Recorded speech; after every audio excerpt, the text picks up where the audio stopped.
Bonsoir à chacun et merci pour votre présence et votre participation à notre soirée Maison de prière où nous avons déjà ensemble prié pour ces cartes de prière avec de nombreux sujets et nous croyons que Dieu ce soir encore a entendu nos cris de foi, d'amour pour toutes ces situations qui nous ont été confiées. Donc merci à ceux et celles qui nous font confiance et qui nous envoient ces sujets, ces cartes de prière. Et puis pour nous ce soir qui avons prié pour ces différents sujets. Alors que nous sommes aussi en cette période de début d'année 2025, il y a tant de choses à faire, à penser dans notre quotidien, la famille, les enfants, pour certains les petits-enfants, le travail, le budget, les soldes. Je pense que c'était une blague ça, les soldes. Mais c'est quand même la période des soldes. Le service à l'église, qu'on peut parfois passer d'une année à l'autre, presque sans s'en apercevoir, sans prendre le temps de réfléchir, et peut-être même que certains se sentent dépassés par les événements ou les circonstances, tellement ça file à une vitesse, et que nous sommes bien sûr tous familiers des bonnes résolutions de rentrée, mais on sait que ça ne dure pas toujours très longtemps. Je me suis dit, avant de nous lancer dans de nouveaux projets, personnels ou collectifs, ne serait-il pas sage, intéressant, pertinent de prendre le temps de regarder en arrière un instant, de regarder dans le rétroviseur, comme on pourrait aussi le dire. Ce soir, par l'enseignement que je désire vous partager, qui va être enregistré et qui sera diffusé sur notre chaîne YouTube EMI chez vous, je désire vous inviter à faire un bilan spirituel de votre année 2024 avec Dieu, dans le but de nous donner les moyens de bâtir notre croissance spirituelle de disciples de Jésus-Christ. Nous sommes et nous avons lancé ensemble, depuis le début de l'année, ce thème porteur, ce thème directeur pour l'Église EMI, pour toute l'année 2025, bâtir. Et c'est ce que nous allons faire avec le lancement de cette série depuis 2 dimanches, et dimanche prochain encore, Pasteur Prince prêchera sur ce sujet. Et puis ensuite, tout au long de l'année, vous allez entendre d'autres thématiques concernant le fait de bâtir. Il y a tellement de choses à bâtir avec Jésus dans chacune de nos vies. Donc on veut aussi parfois avoir des moments où c'est plus concret, plus pratique pour chacun d'entre nous. Et ce soir, c'est bâtir notre croissance spirituelle de disciples de Jésus-Christ. Alors certains pourraient me dire, pourquoi faire un bilan spirituel? Est-ce que c'est biblique cette histoire, Pasteur Laurent?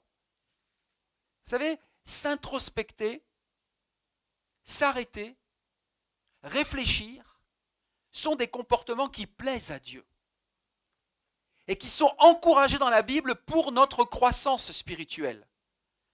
Ainsi, nous lisons dans le livre des Lamentations, chapitre 3, verset 40, qui nous dit « Réfléchissons à nos voies, examinons-les et retournons à l'Éternel. » Une autre version, Semeur, nous dit « Considérons notre conduite et examinons-la, puis revenons à l'Éternel. » Dans le psaume 119, le psalmiste va dire au verset 50 et 60, pour que vous puissiez retrouver ces références bibliques, le psalmiste va dire « Je réfléchis à mes voies, je dirige mes pieds vers tes préceptes, je me hâte et je ne diffère point d'observer tes commandements. » Donc voyez-vous, cet exercice de bilan spirituel est bienvenu. Il est nécessaire pour se recentrer sur Dieu, pour démarrer une nouvelle année. Cela nous permet aussi de reconnaître les bénédictions qu'il a déversées sur nous durant l'année 2024. Et de prendre conscience aussi des domaines à améliorer dans notre vie pour cette nouvelle année. Alors, on va se poser la question tout simplement, comment s'y prendre? Comment s'y prendre pour faire un bilan spirituel? Première chose, et nous sommes là aussi pour ça, mais nous sommes encouragés à le faire bien sûr à la maison, à un titre personnel, c'est de prier avant tout. L'introspection, ce mot qui signifie tout simplement un examen, un regard attentif sur soi-même, peut parfois paraître difficile. Avant de commencer, je veux nous encourager donc à prier pour remettre ce moment de bilan spirituel à Dieu. Demandons-lui de nous donner, bien sûr, de l'humilité et du discernement durant tout ce processus. Parce que certains peuvent penser qu'ils peuvent continuer à avancer dans la vie, croire qu'ils vont pouvoir progresser sans jamais considérer ce qu'ils ont déjà traversé, vécu, et les expériences que le Seigneur a pu leur permettre de vivre, et qu'on peut avancer comme ça sans trop réfléchir. Mais c'est mal comprendre la parole de Dieu et Dieu. Dieu nous a dotés d'une intelligence également pour que nous puissions réfléchir, nous arrêter. Combien de fois vous allez trouver aussi dans la parole de Dieu, et ça a tellement résonné pendant la période du Covid, arrêtez et sachez que je suis Dieu. Dieu veut que nous ayons des temps d'arrêt, également dans notre vie, dans notre marche, pour réfléchir devant lui, avec lui. Et pour ça, ça prend bien sûr de l'humilité. Ceux qui disent, je n'ai pas besoin de trop de m'arrêter, de regarder comment ma vie fonctionne, le chemin que j'ai déjà parcouru, les points qui sont améliorés. Quelque part, il y a sans doute une empreinte ou une racine d'orgueil qui est là. Et donc, on a besoin, bien sûr, de faire cet exercice avec humilité et discernement. Et voici un exemple de prière que nous pouvons formuler si vous n'êtes pas familier avec cette pratique et que je vous propose et que je vous invite, bien sûr, à formuler. Seigneur, je viens devant toi pour examiner mon année à travers ton regard. Donne-moi un cœur humble et du discernement pour voir tes bénédictions et comprendre les leçons que tu veux m'enseigner. Montre-moi les domaines où je dois grandir et guide-moi pour avancer selon ta volonté. Amen. Première chose pour ce type d'exercice de bilan spirituel, prier avant tout. La deuxième chose, soyons reconnaissants. La première étape de ce bilan est la reconnaissance. Dieu déverse ou a déversé sur nous des milliers de bénédictions dont on n'a souvent même pas conscience. Mais Dieu est honoré lorsque nous prenons le temps de le remercier, de le louer pour la manière dont il prend soin de nous chaque jour. Donc commencez par réfléchir aux différentes bénédictions que Dieu a accomplies pour vous durant cette année écoulée 2024. Et souvenez-vous peut-être d'une ou plusieurs prières en particulier qu'il a exaucées. Et remerciez-le sincèrement de sa fidélité envers vous. Ne passez pas trop vite. Je sais que nous sommes dans une génération où tout va vite. Une société où tout va à une vitesse folle. Mais dans les principes du royaume de Dieu, avec Dieu, il aime quand on prend le temps de s'arrêter, le temps de réfléchir, le temps de le remercier, le temps de considérer ce qu'il a déjà accompli pour nous. Et de ne pas le prendre pour acquis. Seigneur, tu m'as béni, tu vas encore me bénir. Durant l'année à venir, 2025, je veux vraiment vous encourager aussi à tenir un journal de prière. Pour noter vos expériences avec les exaucements et les bénédictions accordées. J'aimerais vous dire que ce sera un bon moyen pour vous de vous souvenir des bénédictions que Dieu vous a accordées, notamment quand vous allez traverser d'autres moments difficiles. Personnellement, je l'ai fait, j'ai commencé un journal de prière il y a 10 ans et j'ai été assidu à une période et à un moment, je me suis arrêté pendant 2-3 ans, je ne sais pas pourquoi, j'ai arrêté d'écrire dans mon journal de prière. Et puis j'ai connu, comme je vous l'ai déjà partagé, des moments plus difficiles, notamment en 2023, et j'ai repris mon journal de prière. Et j'ai lu et j'ai relu des choses que j'avais notées, des choses que j'avais soulignées dans ce journal concernant ma relation avec Dieu, des expériences que j'avais vécues. Ça m'a fait du bien de voir que Dieu a pris soin de moi. Dieu aussi m'avait appris des choses que j'avais peut-être laissées de côté, que j'avais à nouveau peut-être oubliées, et j'avais l'impression parfois que j'allais redire ou réécrire les mêmes choses à Dieu. Et là donc j'ai pu demander pardon à Dieu. Parce qu'il m'avait déjà dit, il m'avait déjà parlé, il m'avait déjà accordé des réponses sur certains sujets, certains domaines, certaines erreurs que j'avais commises. Et puis ça m'a fait du bien parce que ça m'a permis de réécrire à nouveau dans mon journal de prière. Et d'ailleurs, quand j'ai été accompagné par un de mes mentors, il est revenu sur ce sujet à un moment en me demandant si j'avais un journal de prière. Je lui ai dit oui. Et il me dit, est-ce que tu le réutilises? Est-ce que tu écris à nouveau dedans? Et je lui avais dit non. Donc il me dit, ça serait bien de reprendre ton journal de prière. Et c'est ce que j'ai fait depuis toute l'année 2024. J'ai réécrit des parties. Ce n'est pas de réécrire tous les jours avec tous les détails de votre vie. C'est d'écrire des moments significatifs que vous vivez avec Dieu, dans la relation avec Dieu, des prières que vous avez formulées à Dieu et des réponses que Dieu vous a aussi accordées. Ou des sentiments parfois que vous traversez. Parfois on a du mal à les exprimer oralement, mais on peut réussir à les écrire. Alors ça peut faire du bien. Je veux vraiment vous encourager à tenir un journal de prière.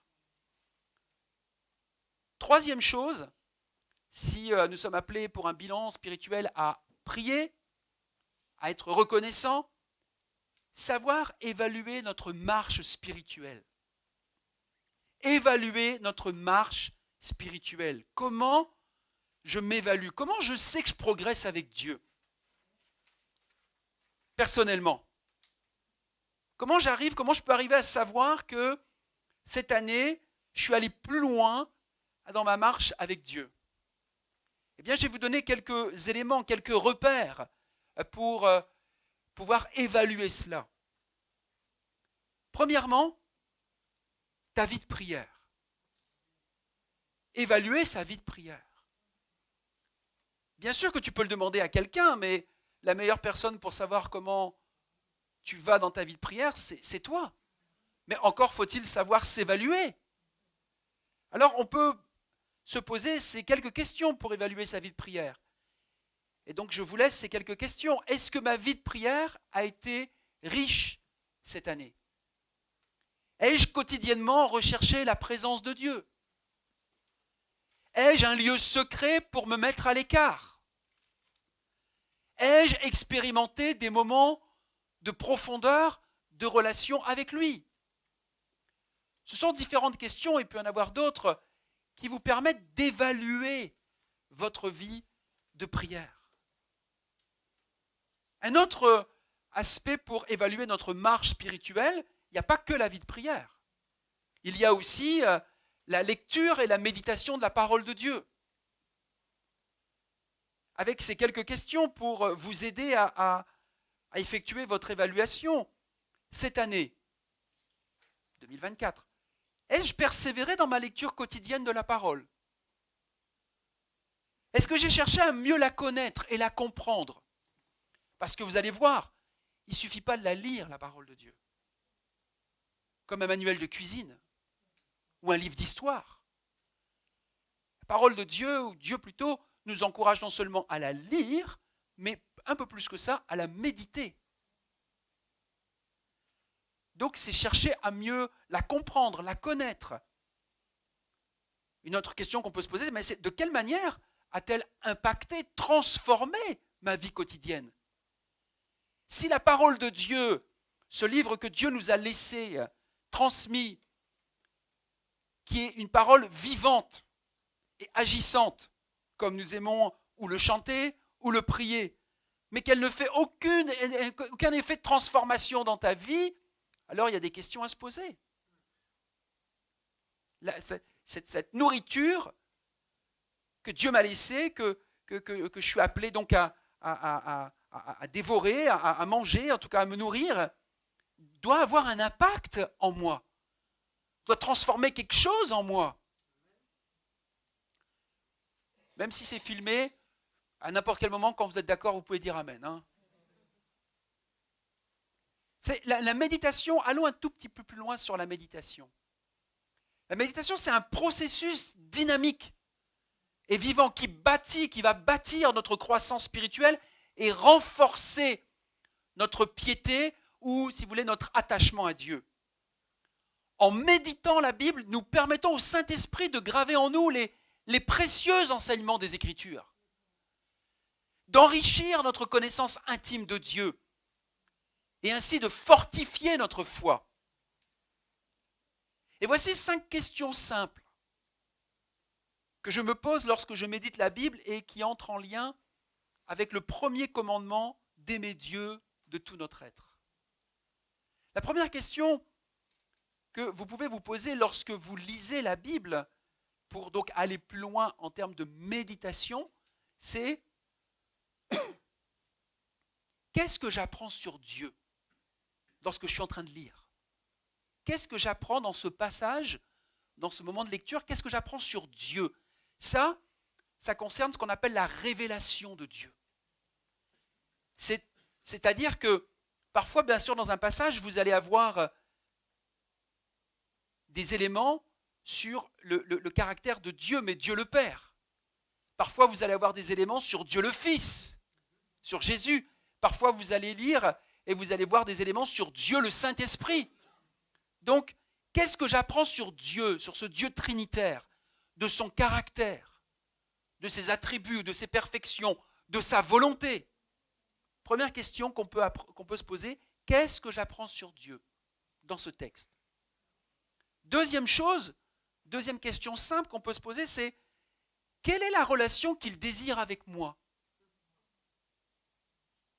Dans ce que je suis en train de lire, vous prenez un passage des Écritures, que ce soit dans l'Ancienne Alliance ou la Nouvelle Alliance, et vous pouvez vous poser ces mêmes questions. Cette relation qu'il désire avec moi, ça concerne aussi la révélation de Dieu. Mais c'est comment veut-il entrer en relation avec moi? Dans quel but?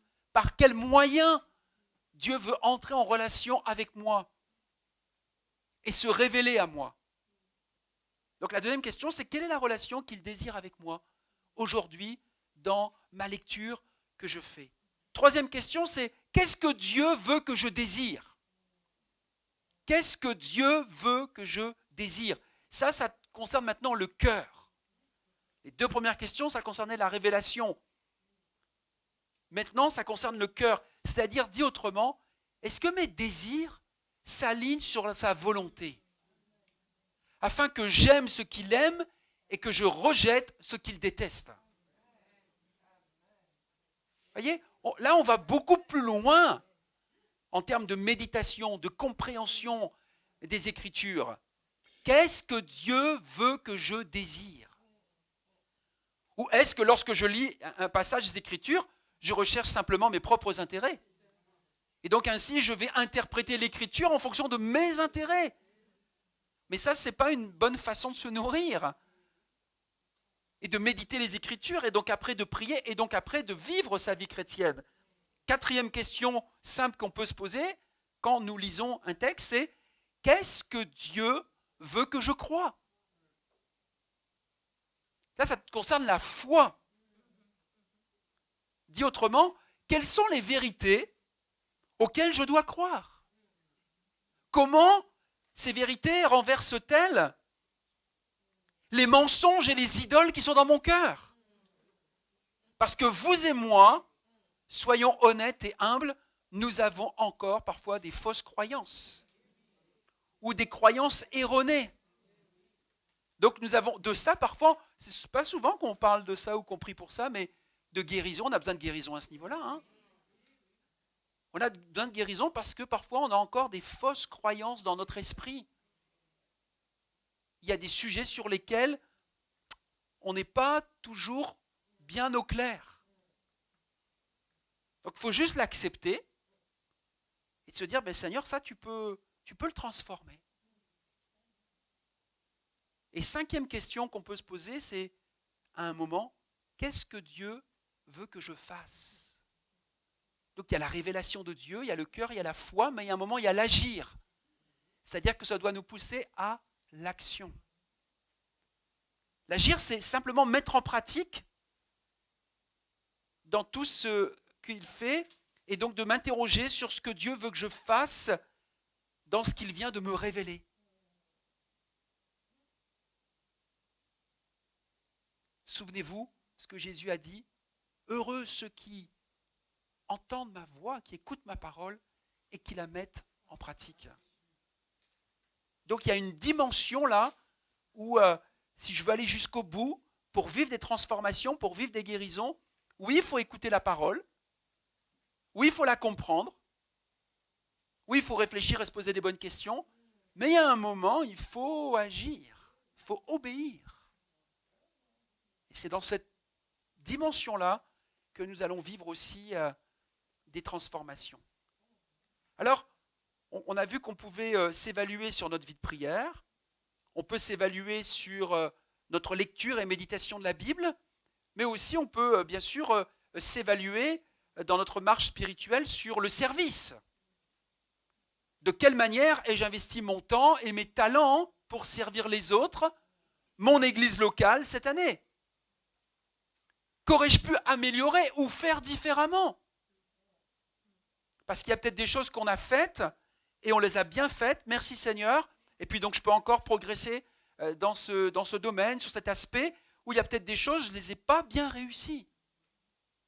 Et là, il faut être humble et reconnaître que peut-être je me suis trompé, j'ai mal agi, je m'y suis mal pris, je me suis mal comporté. Donc il y a des choses qu'il faut rectifier, réajuster. Et c'est possible.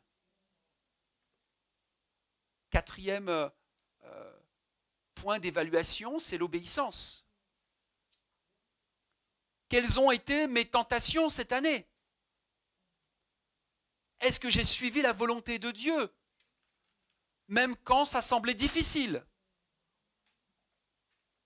Jusqu'où j'ai été obéissant? Parfois, on entend la voix de Dieu, d'une manière ou d'une autre. La parole, bien souvent, c'est par la parole. Prédication de la parole. Un don spirituel qui est fondé sur la parole. On l'a entendu. On savait que c'était pour nous. Mais jusqu'où on l'a véritablement saisi? Jusqu'où on a été obéissant à cette voix de Dieu? Et puis, un autre aspect d'évaluation, je vous le partage parce que c'est quelque chose dont je ne faisais pas beaucoup attention par le passé. Et depuis peut-être 2-3 ans, j'y suis davantage sensible. Le repos. Évaluer notre marche spirituelle sur cette question du repos. De quel genre de repos avons-nous besoin régulièrement? Et aussi spécifiquement, et peut-être même actuellement. Là, j'en entends qui bâillent, donc tu as besoin de repos physique, par exemple. C'est normal, on est des humains. Et en cette période en plus hivernale qui nous demande, qui nous pompe énormément d'énergie, il suffit que tu ne dormes pas très bien tes nuits, que tu aies été touché par la maladie, eh bien à un moment tu es fatigué. Attention de ne pas tirer trop sur la corde. Et Dieu veut prendre soin de cela avec nous. Donc, est-ce que tu as besoin d'un repos mental? Ce soir, je n'ai pas le temps de m'attarder sur les différents repos. Est-ce que tu as besoin d'un repos sensoriel? Quand je dis sensoriel, c'est parce qu'il y a beaucoup de bruit autour de nous. Et vous savez quoi? Le bruit, ça fatigue énormément. On a besoin parfois de repos sensoriel. On a besoin de repos émotionnel. On a besoin de repos social. Et on a besoin de repos spirituel.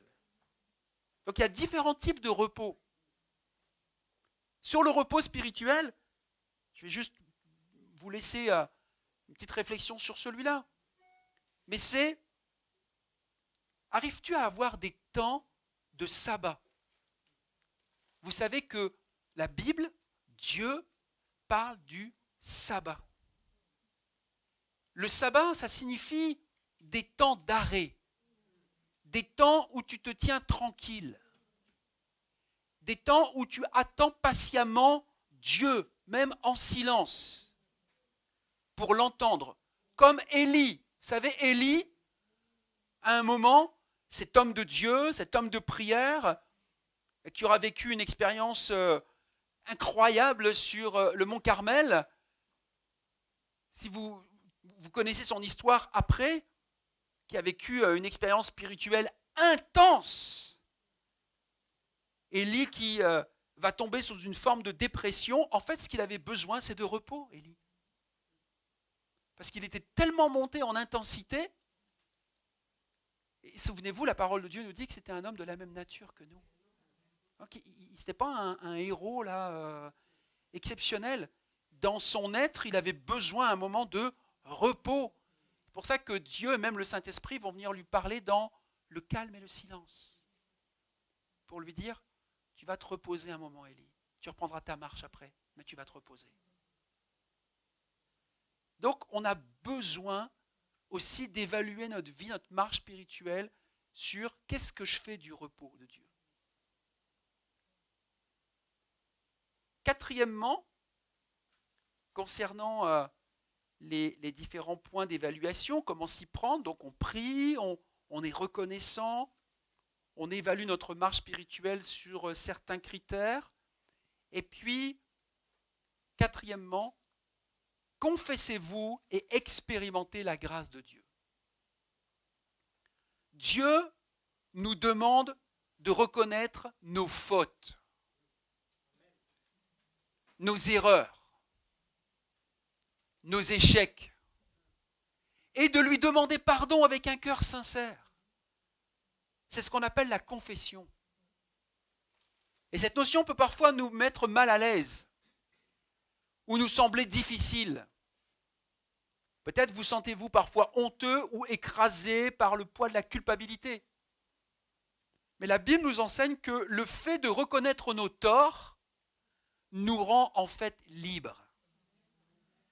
Et cette culpabilité que nous ressentons ne vient pas de Dieu, mais il veut nous en décharger.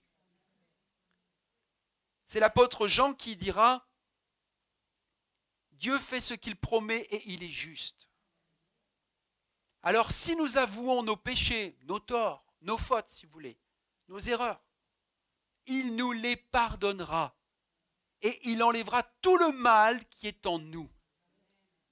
Il y a une puissance dans la confession, dans le fait de reconnaître nos erreurs. Mais là aussi, reconnaissons-le humblement, bien souvent nous avons du mal. On va reconnaître assez rapidement et facilement les torts que les autres ont faits, qu'ils nous ont faits, mais nous, là encore il y a l'orgueil qui vient et qui essaye de nous justifier. Mais prenez un moment pour vous examiner. Avec quel péché vous vous battez particulièrement? Quand avez-vous chuté dernièrement? Ça peut être bien sûr avec sa langue, avec ses pensées, avec des actes. Et dans ces cas-là, formulez une prière pour vous confier à Dieu et lui demander pardon. Ne restez pas avec votre péché, avec votre erreur, avec votre manquement, avec votre faiblesse, en pensant qu'elle va s'atténuer avec le temps, que ça va se régler comme ça. Non! Dieu veut, il le dit, il encourage, il le répète encore ce soir, viens me confesser, viens me dire ton problème. Et moi qui suis juste, qui suis capable de l'entendre, si tu le fais avec un cœur sincère, je peux te pardonner et ôter même le mal profond qui peut être en toi. Je veux vous encourager vivement à cultiver cette saine habitude de confession régulière. Je pense que nous ne le faisons pas assez, bien honnêtement. Et on n'a pas besoin, nous, ce qu'on a compris dans les protestants évangéliques, c'est qu'on n'a pas besoin d'un intermédiaire pour faire ça. D'autres religions avaient institué un confessionnal où tu devais aller partager ton problème, ton erreur, ton péché à quelqu'un qui l'écoutait. Parfois, ça peut faire du bien d'aller le partager à quelqu'un. je vous encourage aussi à avoir un partenaire de redevabilité, avec qui on peut, quelqu'un de confiance, à qui on peut partager parfois ses erreurs. Mais cette personne-là, de toute façon, elle ne fera pas l'intermédiaire entre toi et Dieu. Elle te renverra vers Jésus, si elle fait bien joue bien son rôle. Elle te rappellera ce que la parole dit. Confie-toi à Dieu. Merci, tu me l'as partagé, je te remercie pour ta confiance, mais maintenant apporte-le à Dieu, ça. C'est lui qui est capable aujourd'hui de te pardonner.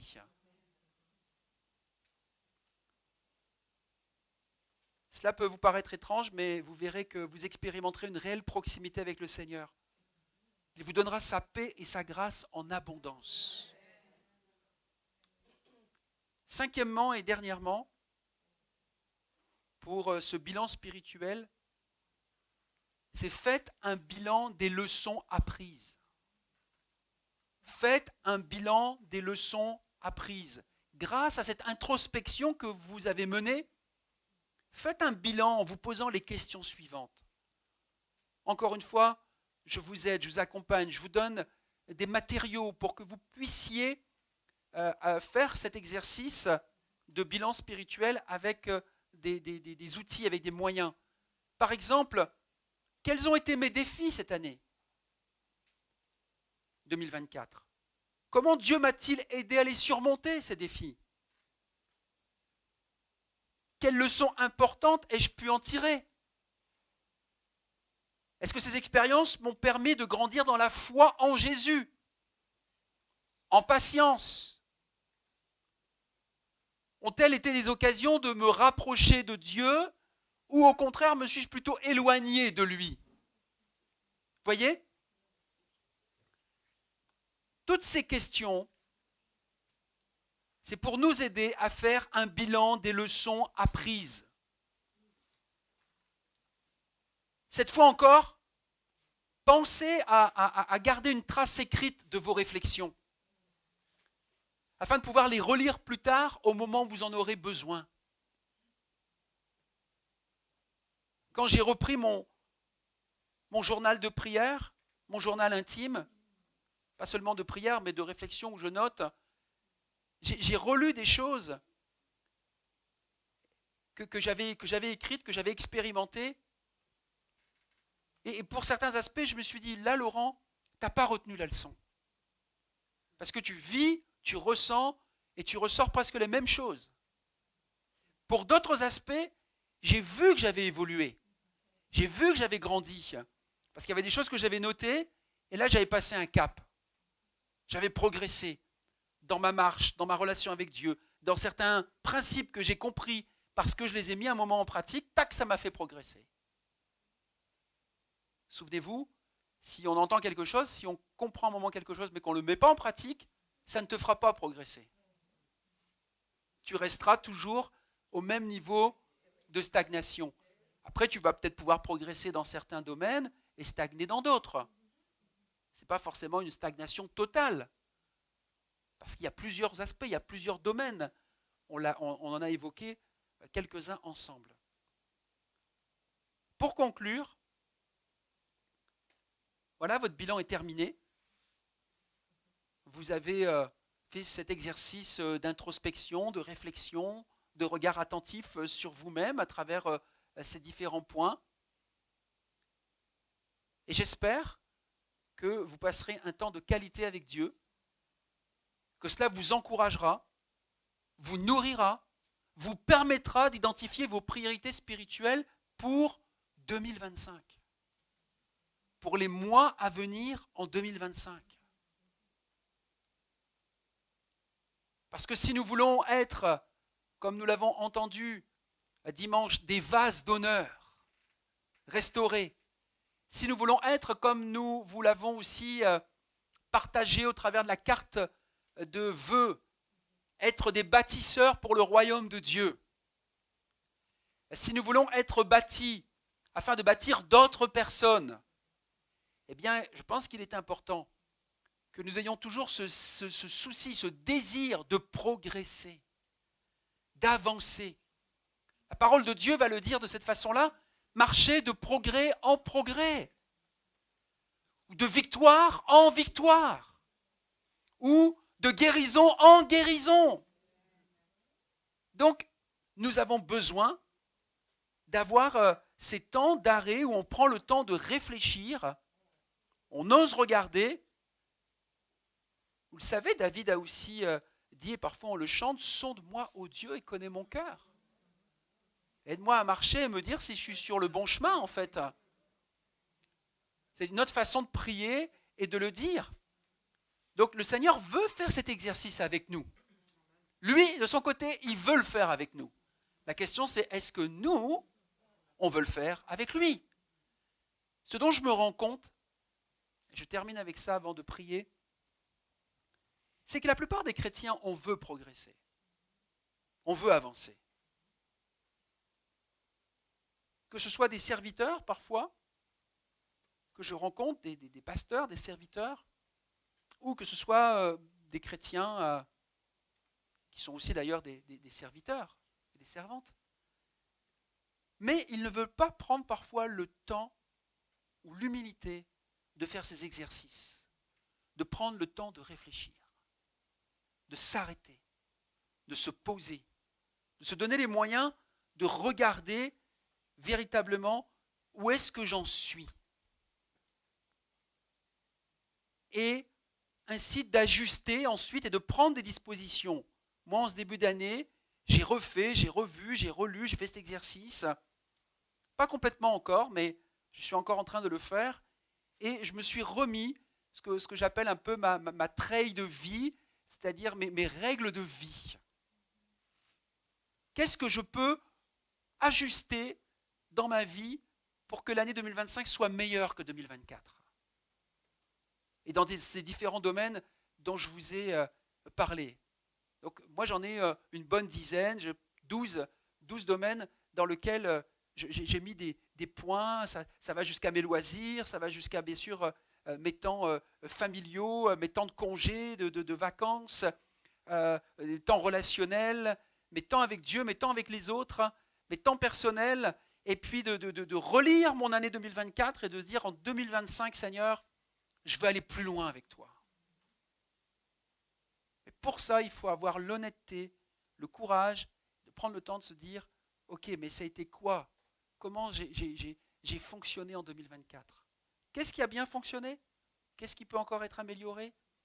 Et qu'est-ce que je peux ajuster? Et ça ne veut pas dire qu'en 2025, tu ne vas pas avoir aussi des moments de réajustement dans ton année 2025. Mais si tu fais cet exercice, j'aimerais te dire que vous allez être des chrétiens qui allez progresser en maturité. En maturité. Ceux qui ne font pas cet exercice, qui n'osent pas faire cet exercice, qui ne pensent pas que ce soit utile comme exercice, ils vont peut-être progresser, mais pas au même rythme. Ils vont peut-être mettre des années quand tu aurais pu mettre une année. Alors que le Seigneur veut te faire avancer, progresser, grandir, croître en maturité, parce qu'il veut se servir de toi pour aider d'autres personnes. Et si toi tu as compris ces exercices-là, tu vas pouvoir à nouveau peut-être aussi à un moment les transmettre à quelqu'un, les partager avec quelqu'un, pour son bien, pour son utilité.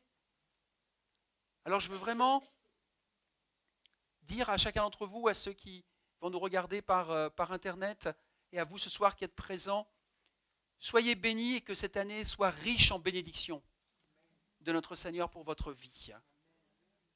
Le Seigneur a dit, car je connais les projets que j'ai formés sur vous. Des projets de paix et non de malheur.